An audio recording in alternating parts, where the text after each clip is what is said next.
الحمد لله رب العالمين، والصلاة والسلام على خاتم الأنبياء والمرسلين محمد وعلى آله وصحبه أجمعين، وبعد. فنبادركم أولا بتحية الإسلام، فالسلام عليكم ورحمة الله وبركاته. ثم نتقدم بالشكر الجزيل والدعاء الطويل للقائمين على هذا الصرح العظيم، هذه المدرسة الكريمة التي نسأل الله تبارك وتعالى أن يديمها على الأمة، وأن يجعلها صرحا ومركزا عالميا للقرآن وتفسيره وتدبره. ثم نسأله جل في علاه أن يوفق القائمين عليها ليبلغوا رضاه، وليبلغوا التقوى والمحبة والعلم والتربية، لينفع الله بهم الأمة جميعا. ثم بالنسبة للقرآن، فالقرآن جاء بخصوصه أعظم قسم في كتاب الله تعالى. يقول الله تبارك وتعالى: فلا أقسم بمواقع النجوم وإنه لقسم لو تعلمون عظيم إنه لقرآن كريم في كتاب مكنون. فهذا أعظم قسم في كتاب الله تعالى، وهو حجة الله تبارك وتعالى على البشرية جميعا.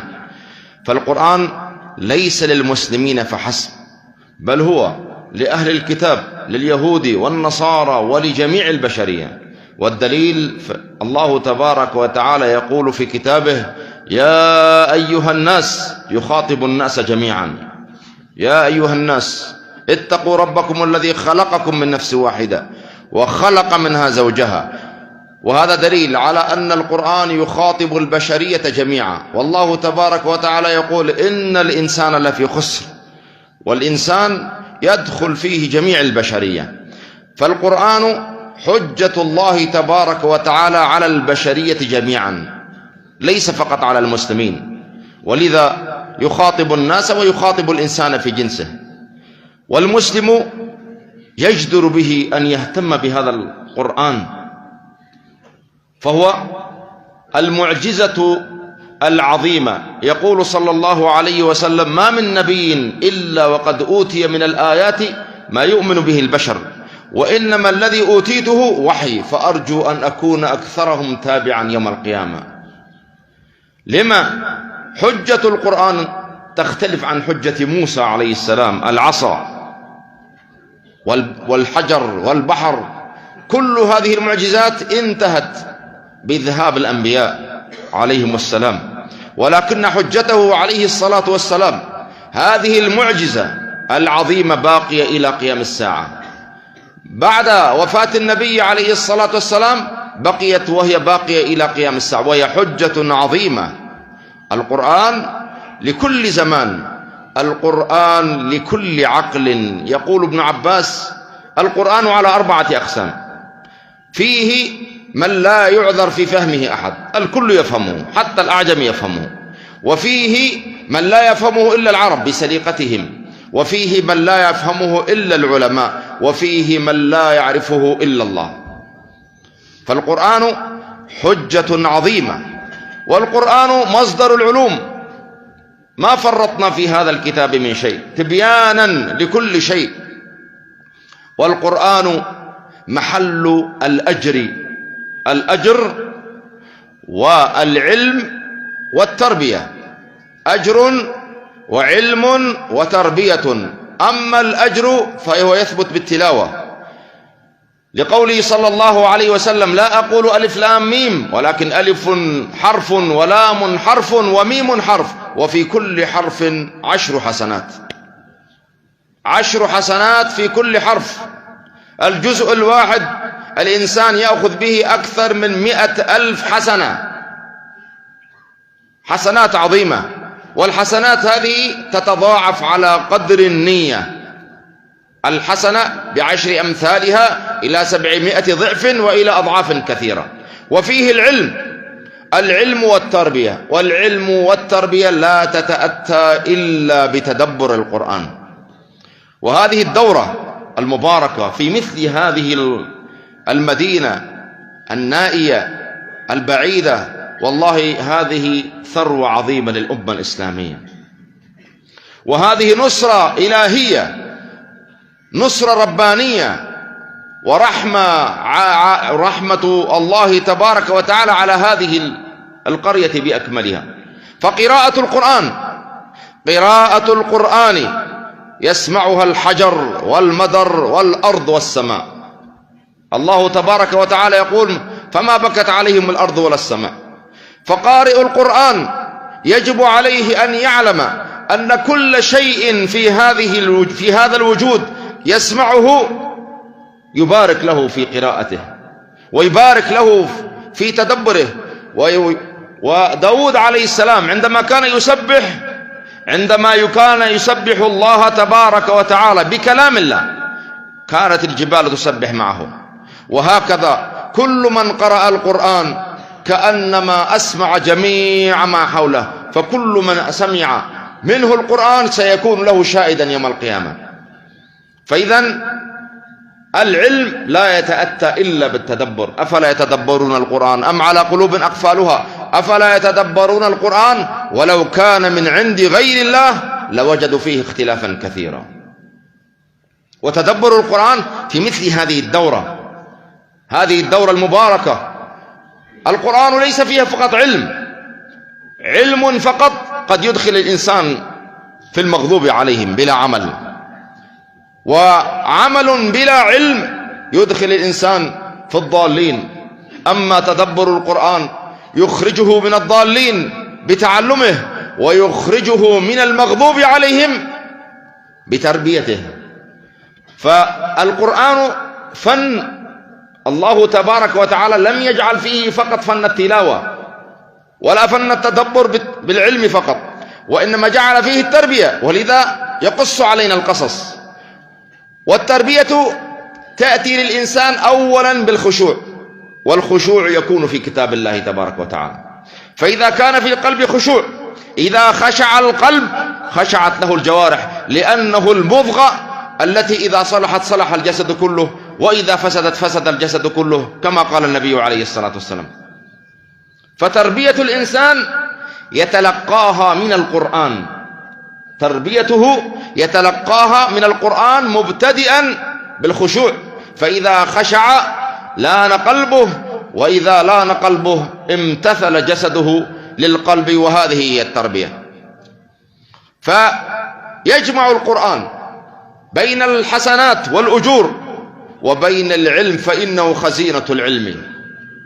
الله تبارك وتعالى أودع فيه من العلوم ما لم يكن في مكان آخر قطعا، ولذا أقسم قال: فلا أقسم بمواقع النجوم. هذا القسم عظيم، هذا القسم أعظم قسم في كتاب الله، أعظم قسم في كتاب الله هو هذا. وأقسم الله تبارك وتعالى أن هذا القرآن كتاب كريم لا يمسه إلا المطهرون.